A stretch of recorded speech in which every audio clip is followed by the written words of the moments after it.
Hey guys, how are you? I'm Avishi Jain and I'm going to teach you biology class 9th ICSE.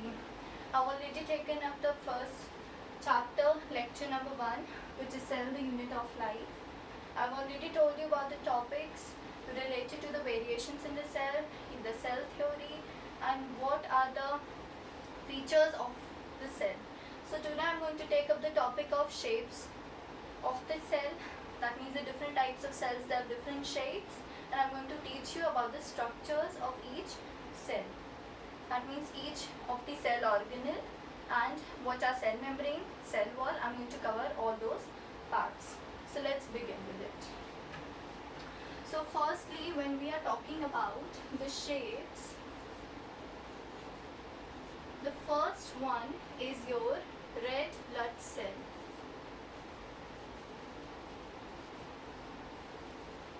So red blood cell, they are circular and biconcave in shape.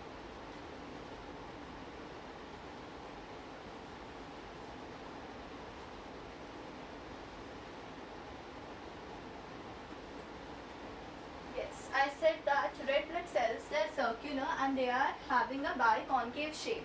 So why is it so? Why are the red blood cells have a circular and a biconcave shape? As you know that your blood, which is passing through the capillaries, your cells have to be a little in a particular shape as to make it pass through those capillaries. मतलब कि अगर आपकी cell का shape अगर circular होगा, and बाइकॉन्केव क्या होता है? कॉन्केव शेप ऐसा होता है ना, जैसे हमने लेंस में कहीं पढ़ा होगा, याद आएगा फिजिक्स से रिलेट करके. तो ये शेप क्या ज़्यादा इजी होगा कि ये शेप? अगर ये बाय कॉन्वेक्स होता और ये बाय कॉन्केव है, तो ये क्या इसके थ्रू इजीली पास कर सकता है? Of course white blood cells भी हैं, प्लेटलेट्स भी हैं, आरबीसीज भी हैं. तो अगर वेसल से पास करना है तो हमें एक बाय कॉन्केव और सर्कुलर शेप जो होता है वो सबसे अच्छा प्लेटफॉर्म देता है to pass through those narrow capillaries. हमारी बॉडी के अंदर इतनी सारी कैपिलरीज हैं, तो अगर उनसे पास होने के लिए अगर छोटी छोटी कैपिलरीज हैं तो ये शेप ईजिली हमारी हेल्प करेगा कैपिलरी से पास होने में. That's why we consider the circular and the biconcave shape relatable to that situation. ठीक है, तो RBCs they are circular and they are biconcave in shape. Next we come on to white blood cell. अगर मैं white blood cell की बात करूं,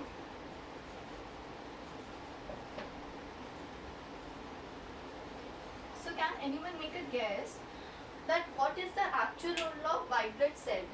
shape तो देखो इनका अमीबॉइड होता है.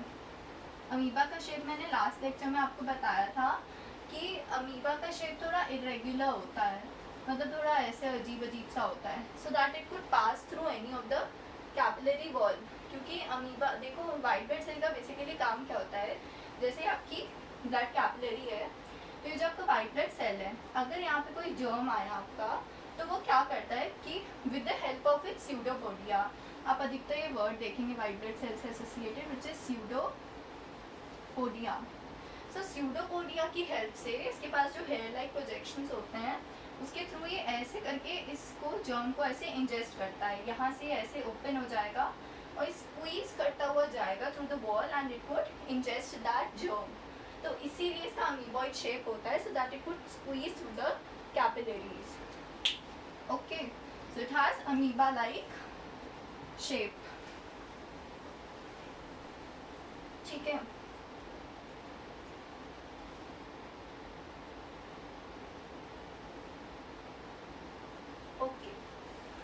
Third one is your nerve cell. मैंने कल आपको बताया था कि नर्व सेल जो होता है, नर्व सेल आपका लॉन्गेस्ट सेल होता है in the body, so that it could transmit your all the impulses from one part of the body to another. जैसे आपने कोई चीज़ टच की, आपको किसी ने कोई पिंच बोली, तो आपके पेन हुआ ना, तो जो पेन का आपको सेंसेशन था वो एक नर्व के थ्रू आपके हाथ से लेके आपके ब्रेन और स्पाइनल कॉर्ड तक जाता है. So nerves जो होती हैं, they are long, so that they could transmit those impulses. To transmit those impulses to your brain and your spinal cord and all the other sensory organs of your body. Fourth जो होता है आपका वो होते हैं muscle cells. तो muscle के sales जो होते हैं वो काफ़ी लॉन्ग होते हैं एंड कॉन्ट्रैक्टाइल होते हैं. They are contractile. अच्छा, लॉन्ग और कॉन्ट्रैक्टाइल क्यों होता है? आपने देखा होगा जैसे आप लोग बाइसेप लड़के लोग तो बहुत ही बनाते हैं, पता नहीं क्या शौक होता है. तो like when they make their biceps और ट्राइसेप्स, तो आपका क्या होता है, जो हाथ की जो मसल होती है it gets contracted and compressed and whatever the other kind of actions are taking place in your muscles. तो कॉन्ट्रैक्टाइल होती है ताकि वो ओपन अप हो जाए एंड क्लोज हो जाए, इसलिए मसल सेल्स जो होती हैं आपकी कॉन्ट्रैक्टाइल होती हैं. एंड फिफ्थ जो है, जो लास्टली प्लांट में होता है, ठीक है, वो होता है आपका बीन शेप्ड. जो आपके स्टोमेटा की सेल की बात करो आप बेसिकली, तो स्टोमेटा में अगर आप बात करो तो आपका बीन शेप ऐसा होता है, ऐसे करके, या आपके यहाँ पे ऐसे ऐसे ऐसे ऐसे यहाँ पे होता है. तो ये बीन शेप्ड होता है जो स्टोमेटा का, ताकि फोटोसिंथेसिस के टाइम पे ये जो होता है ना, ये आपका ऐसे करके ओपन हो जाता है ताकि सनलाइट इस पे पड़े एंड ये अंदर से उसमें फोटोसिंथेसिस हो पाए. ये बेसिकली आपकी लीव्स में होता है क्योंकि वही सनलाइट के थ्रू ओपन ज़्यादा होती हैं. So it has a bean shape. So this was all about your shapes which we have to cover in our syllabus. Please take a screenshot of it. And yeah, they are basically your guard cells. Okay, they are your guard cells in your leaves. ठीक है. Okay, then I'm erasing it, taking up the next topic which is your cell organelles.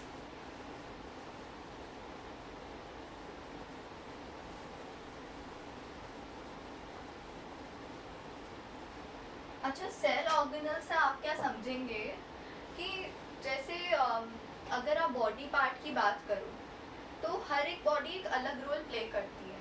उसी तरीके से जो हमारा cell होता है उसमें अलग अलग ऑर्गेनल्स होते हैं, छोटे छोटे पार्ट्स होते हैं उसके. बेसिकली आप ऐसे समझिए, तो जिनको अलग अलग रोल प्ले करना होता है अपना, सो दैट द सेल और the overall metabolism of the body is functioning well. ऐसे नहीं समझोगे, मैं अच्छे से समझाती हूँ. मेटाबॉलिज्म मतलब क्या? जो आपकी बॉडी की फंक्शनिंग है, जो आपकी बॉडी फंक्शन करता है, उसी तरीके से जो सेल में फंक्शंस होते हैं उसके छोटे छोटे पार्ट्स कवर करते हैं. जैसे लाइक आपकी बॉडी में hands, legs, your stomach and whatever the organs you have, they are used for different purposes. तो उसी तरीके से सेल में ऑर्गेनल्स होते हैं जो अलग अलग पर्पसेस के लिए यूज़ किए जाते हैं. ठीक है, तो सेल ऑर्गेनल्स की अगर हम बात करते हैं,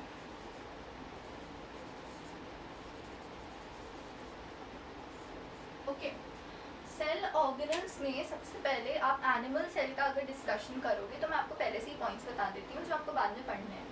एनिमल सेल में आपकी सिर्फ सेल मेम्ब्रेन होती है, बट प्लांट सेल में it has cell membrane as well as the cell wall. Remember it, cell wall भी होता है प्लांट सेल में.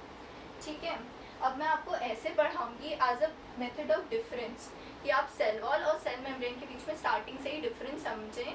उसी तरीके से मैं पढ़ाऊँगी ताकि आपको याद करना भी ईजी हो जाए.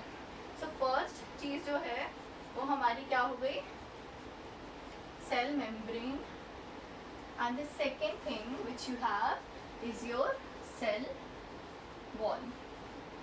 जो मैं पढ़ा रही हूँ आप लोग प्लीज़ उसको अपने कॉपीज़ में नोट कर लीजिएगा. Just jot those points as I suggested you कि आप एक पेपर यूज़ करो. देखो, जब मैंने मेरा क्लास 9 दिया था एंड 10th दिया था, I got 100 in my boards also in biology and other subjects, 5 subjects also. So when I was using this method, it really worked out well for me. मतलब इसके कारण मैंने काफ़ी स्कोर किया था क्योंकि डिफरेंस मेथड जो होता है एक अच्छा मेथड होता है to present your answer in front of the examiners. So use this method. Okay,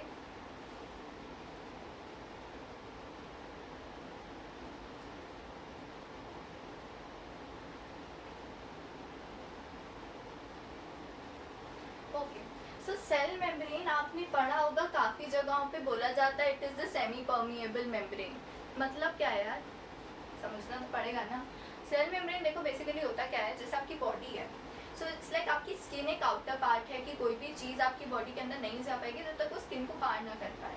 उसी तरीके से आपकी बॉडी में जो सेल होता है, ये सेल है, तो उसके अराउंड ये जो मेम्ब्रेन है, this is called your cell membrane, this is your cell membrane. कोई भी चीज़ इससे पास होगी तो उसको पहले परमिशन लेनी पड़ेगी। एक तरीके से जैसे हम अगर मेरे कमरे में कोई भी अंदर घुसा आएगा तो मुझे बुरा लगेगा ही ना, उसी तरीके से सेल को भी बुरा लगेगा अगर उसके पास ऐसी कोई आ जाए।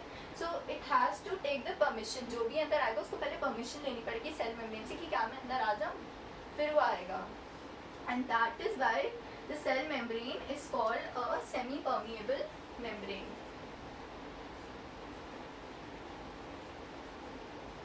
एंड अगर आप वही सेल वॉल की बात करो तो क्या होता है, एनिमल सेल में सिर्फ एक सेल मेम्ब्रेन होती है, बट प्लांट सेल में आप सेल वॉल को ऐसे याद करो कि only in plants, only plants. Cell wall में क्या होता है, जैसे आपका सेल है तो उसके बाहर एक ऐसे करके पतली सी वॉल लगी होती है, this is called your cell wall, this is called your cell membrane. ये जो होती है ये फुल्ली परमिएबल होती है, इसका क्या हो गया, फुल्ली परमिएबल। ओके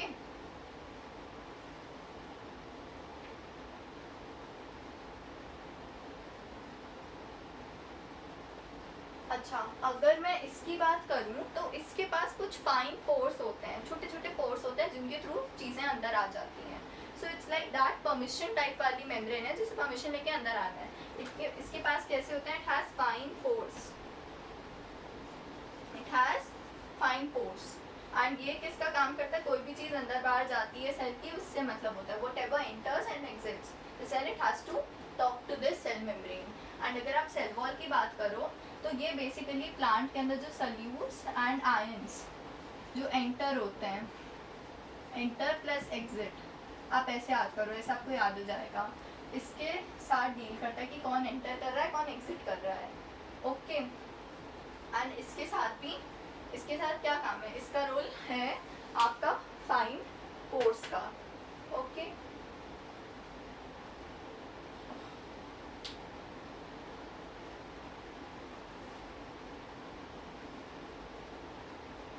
अच्छा, एक चीज़ और याद करना कि जो सेल मेम्ब्रेन के बारे में आपसे पूछा जाता है कि किसकी बनी होती है, so you have to remember it is made up of the lipoproteins. किसकी बनी होती है, लिपोप्रोटीन्स की, ठीक है।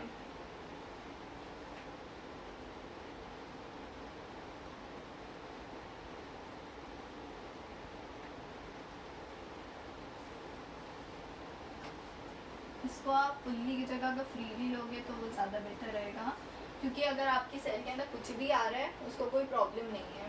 बट ये जो होती है आपकी लिपोप्रोटीन के बने होते हैं, एंड जो सेल वॉल होती है it is made up of cellulose, made up of, ऐसे याद करोगे पॉइंट्स तो आपको अच्छे से याद होगा। ये लिपोप्रोटीन, ये सेल्यूलोज, ये अलाउ करती है सल्यूट्स एंड आयंस को, एंड ये इसके पास फाइन पोर्स होते हैं, so it checks everything before it enters. Okay, now I come on to the next part which says कि आपकी जो सेल वॉल है वो पहले क्या करेगी कि कोई भी चीज़ एंटर हुई तो उसके चेकिंग दो तरीके से होगी। पहली तो ये अंदर होगी तो सेल वॉल चेक करेगी, एंड दूसरी जो है वो आपकी सेल मेम्ब्रेन चेक करेगी कि क्या एंटर हुआ है। This was all about your cell membrane and cell wall. Let's move on to cytoplasm. Just take a snap of it. Screenshot ले लो इसका।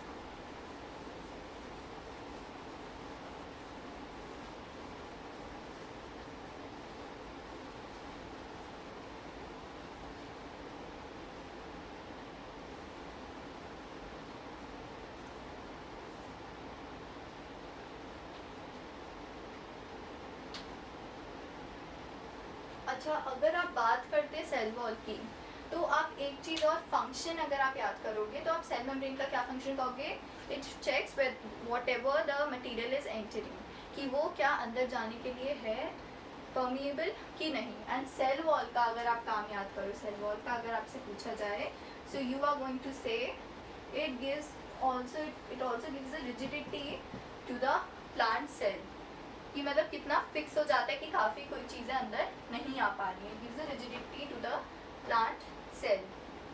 ओके एंड अगर आप जूट वगैरह की बात करो, जूट और कॉटन फाइबर्स वगैरह ये सब जो बाहर की चीज़ें होती हैं, they are just the dead cells, okay, remember this thing. अच्छा, तो नेक्स्ट साइटोप्लाज्म पे आते हैं। तो लिविंग पार्ट्स की अगर हम बात करें तो उसमें सबसे पहली चीज़ होती है साइटोप्लाज्म।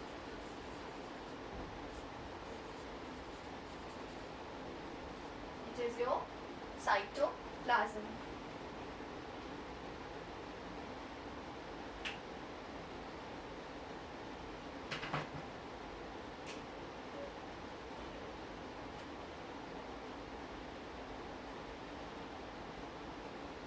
अच्छा, तो साइटोप्लाज्म की अगर आप बात करो, जैसे ये आपका सेल है, right, I am not good at drawing, don't mind it. So जैसे अगर आप सेल की बात करो, सो उसमें जो ये मेन आपका लिक्विड एरिया है ना, जो खाली एरिया है, बाकी तो आपके ऑर्गेनल्स होते ही हैं, और जो ये खाली खाली सा एरिया दिखता है ना, आप जब ऑर्गेनल्स अपने बुक में देखोगे तो आपको देखिएगा जो लिक्विड लिक्विड पार्ट है, जो एक्चुअली बेसिकली इसको आप सेमी लिक्विड कह दो, जो सेमी लिक्विड पार्ट है, that is your cytoplasm. And 90 मतलब 79% अगर आप बात करो तो आपको दिखेगा, अगर आप माइक्रोस्कोप के अंदर ऑब्जर्व करोगे तो आपको दिखेगा कि साइटोप्लाज्म इज मूविंग, ये अंदर से फ्लो करता है। इट्स नॉट लाइक कि आपको बाहर से विजिबल हो, बट ये अंदर से फ्लो होता है। एंड ये लिविंग पार्ट होता है सेल का। ओके, एंड अगर आप इसकी बाकी चीज़ें कवर करो, so it occupies most of the part within the cell. और ये ना थोड़ा सा, अगर हम बात करो रिएक्शंस की, सो बेसिकली जितने भी रिएक्शन आपके सेल में होते हैं वो सारे आपके साइटोप्लाज्म में ही होते हैं। It is a living part जहाँ पे आपके रिएक्शंस सारे होते हैं, एंड ये सबसे ज़्यादा पार्ट कवर करता है सेल का। Okay, now let's move on to endoplasmic reticulum. Cytoplasm में ज़्यादा और इम्पोर्टेंट है नहीं पढ़ने का। अब इसी सेल में हम लोग सारी ड्राइंग्स करते करते एक सेल का फॉर्मेशन करेंगे आज, ठीक है। So second is your endoplasmic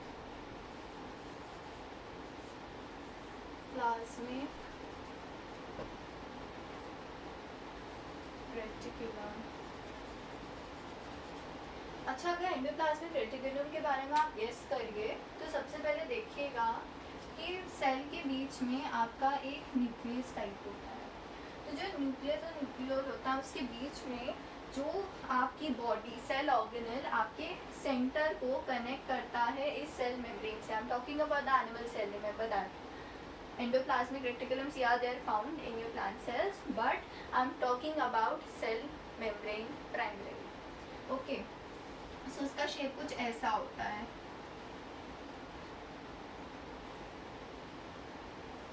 Okay, this is your endoplasmic reticulum. It is a smooth endoplasmic reticulum. And अगर इस पे मैं कुछ सर्कुलर बॉडीज बना दूँ, जस्ट लाइक कि यहाँ पे भी अगर एक सॉरी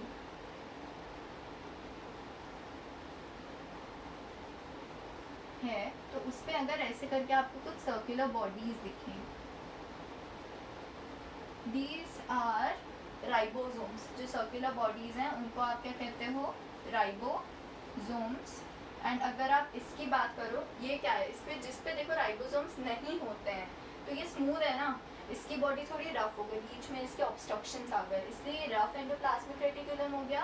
एंड ये वाला आपका स्मूथ एंडोप्लाज्मिक रेटिकुलम हो गया। इसको मैं शॉर्ट में लिखूँगी, smooth endoplasmic reticulum, and this is your rough endoplasmic reticulum. ऐसे देखिए आप स्ट्रक्चर को। So it is an irregular network of double membranes which are distributed, ठीक है। अच्छा, अगर मैं इसकी बात करूँ एंडोप्लाज्मिक रेटिकुलम की, सो आपको ऐसा नहीं लगता कि बाहर से अंदर आने का एक पाथ बना रहा है, कि कोई भी चीज़ अंदर आनी है तो पहले से परमिशन लेगी, फिर वो अंदर आई तो वो सीधे इस एंडोप्लाज्मिक रेटिकुलम के पास आई ना, तो ऐसा नहीं लग रहा कि एक रास्ता टाइप बना रहा है इसका न्यूक्लियस तक जाने का, है ना, थोड़ा रास्ता टाइप बना रहा है कि तू जा अंदर, देखो परमिशन दे रही हूँ। सेल मेम्ब्रेन कहते हैं कि हाँ तू चला अंदर, और ये अंदर आ गया। सो ऐसा नहीं लगता कि it is serving like a pathway, ये पाथवे नहीं प्रोवाइड कर रहा, for the transmission of all the important elements from outside to inside, की बाहर से जितनी भी इम्पॉर्टेंट चीज़ें थी, न्यूट्रिएंट्स थी, जितनी भी चीज़ थी, वो अंदर इसके आ रही हैं थ्रू द एंडोप्लाज्मिक रेटिकुलम। तो ये एक सपोर्टिंग फ्रेमवर्क टाइप का है ना, सपोर्ट कर रहा है ये सेल को। देखो यहाँ पे इसने अपनी स्ट्रेंथ प्रोवाइड की कि यहाँ से इसको अटैच कर दिया यहाँ से बाहर, तो एक पाथवे भी कर रहा है, and it is also acting like a supporting framework, right. एक सपोर्टिंग फ्रेमवर्क की तरह भी तो दे रहा है ये, कि जो भी चीज़ें हैं वो इसके अंदर आ पाए आसानी से, राइट। आप ऐसे देख लीजिए, आपको दिख जाए, it is acting like a supporting framework for the distribution of all the materials from one part of the cell to another. Okay.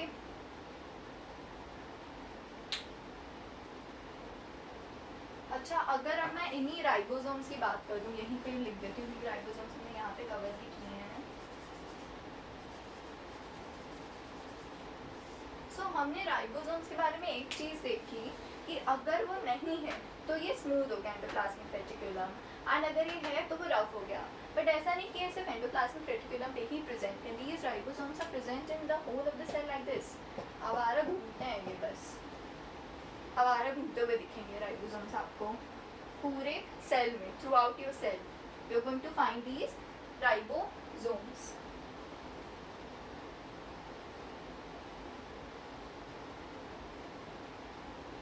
And इनका अगर आप गेस करो कि इनका काम क्या होगा, तो देखो जब इसके अंदर से न्यूट्रिएंट्स आए एंडोप्लाज्मिक रेटिकुलम के थ्रू, तो जो भी प्रोटीन्स आए हैं, ये राइबोसोम्स का बेसिकली काम होता है प्रोटीन सिंथेसिस। रिमेंबर दिस, इनका बेसिकली काम होता है आपका प्रोटीन सिंथेसिस का, आपके राइबोसोम्स का। इतना याद कर लो, it's sufficient for the endoplasmic reticulum and the ribosomes. जितना मैंने बताया है उतना अगर आप याद रखते हैं with the help of diagram, आपको बहुत अच्छे से चीज़ें याद रहेंगी। Just try to connect biology to your real life and you would really find it easy to learn. Okay, अच्छा नेक्स्ट हम आ जाते हैं माइटोकॉन्ड्रिया पे। कुछ ज़्यादा गंदा लगता है उसका structure, and I don't know why कि we find it difficult to learn about it, but सबसे ज़्यादा इंपॉर्टेंट अगर मैं बात करूँ तो मुझे तो माइटोकॉन्ड्रिया ही इम्पॉर्टेंट लगा था जब मैंने ये चैप्टर पढ़ा था। Third is your mitochondria.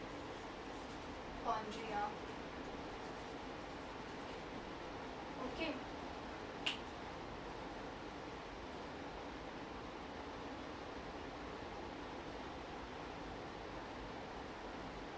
अच्छा तो माइटोकॉन्ड्रिया जो होते हैं they are basically a doubled wall sac.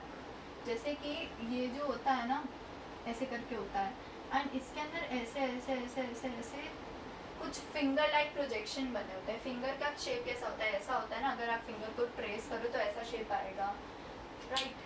So finger like projections होती हैं आपकी माइटोकॉन्ड्रिया, एंड ये डबल वॉल्ड, जो जो मैं बता रही हूँ just note the points. It is double walled sac, right? After that it has those finger like projections, and अगर मैं इसकी बात करूँ तो जो भी एनर्जी होती है सेल में, आप ऐसे याद करो, जो आपकी बॉडी में जितनी भी एनर्जी आती है that is produce through this. तो ये आपका पावर हाउस होता है सेल का। पावर हाउस जैसे एक फैक्ट्री में होता है, that is use for the production of all the energy in the form of ATP। आप ATP देखोगे, जो एनर्जी प्रोड्यूस करता है that is in the form of ATP, energy in the form of ATP। And ATP का full form क्या होता है? It is adenosine triphosphate. Remember it, अगर आप चाहते हो तो मैं लिख ही देती हूँ। It is adenosine triphosphate. Okay, see it like this, it is adenosine triphosphate। And मैंने इसको क्या कहा है? It is also known as the power house of the cell. And ये जो इसके फिंगर लाइक प्रोजेक्शंस है ना, जो फिंगर का शेप है, जो फिंगर लाइक प्रोजेक्शंस हैं उसको हम क्या कहते हैं? क्रिस्टी फिंगर लाइक जो है।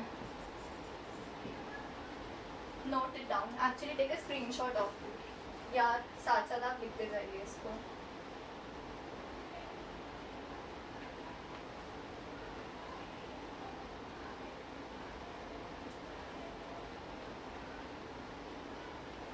आप उसके बाद बात करो गोल्गाई अपैरेटस की, मैं यहाँ लिखूँ, अच्छा let me remove it, must have noted it down. मैं नेक्स्ट बात कर रही हूँ गोल्गी अपैरेटस की। ओके, सो गोल्गी अपैरेटस जो होता है आपका वो थोड़ी वेसाइकल शेप की होती है। वेसाइकल्स क्या होती हैं, जैसे आपको ऐसे रॉड टाइप चीज़ें दिखेंगी। अच्छा, अगर आप इसका शेप देखो तो आपको ऐसा नहीं लगता कि ये थोड़ा रिलेटेबल लग रहा है एंडोप्लाज्मिक रेटिकुलम से? लगेगा ही, क्योंकि ये इसी से ओरिजिनेट होते हैं। जो आपकी गोल्गाई अपैरेटस होते हैं, बॉडीज़ होती हैं गोल्गाई बॉडीज़, वो आपकी इन्हीं से ही ओरिजिनेट होती हैं। ठीक है, ये जो गोल्गी बॉडीज़ हैं, ठीक है। एंड इनका बेसिकली काम आपका क्या होता है, ज़्यादा आपको इसके बारे में पूछा नहीं जाएगा। They are basically concerned with the secretion of enzymes. अलग अलग बॉडी पार्ट्स में अलग अलग जगह पे it works on the secretion of enzymes and your hormones. तो ये काफ़ी मेम्ब्रेनस और ट्यूबुलर टाइप स्ट्रक्चर है जो कि एंजाइम्स एंड हार्मोन सेक्रीट करती हैं, एंड ये एंडोप्लाज्मिक रेटिकुलम से रिलेटेड है, वैक्यूल से भी रिलेटेड है, रिलेटेबल टू वैक्यूल। मैं ऐसे लिख रही हूँ ताकि आप रीड करो। एंड एंडोप्लाज्मिक रेटिकुलम से ये आपकी कंसर्न्ड भी होती हैं क्योंकि उन्हीं से ही अराइज करती हैं बेसिकली। वैक्यूल्स आपकी खाली जगहें होती हैं, this is your vacuole. And ये आपकी क्या है, let me mark it, it is your Golgi bodies. उसके बाद में ये आपका क्या था, इट वॉज योर माइटोकॉन्ड्रिया।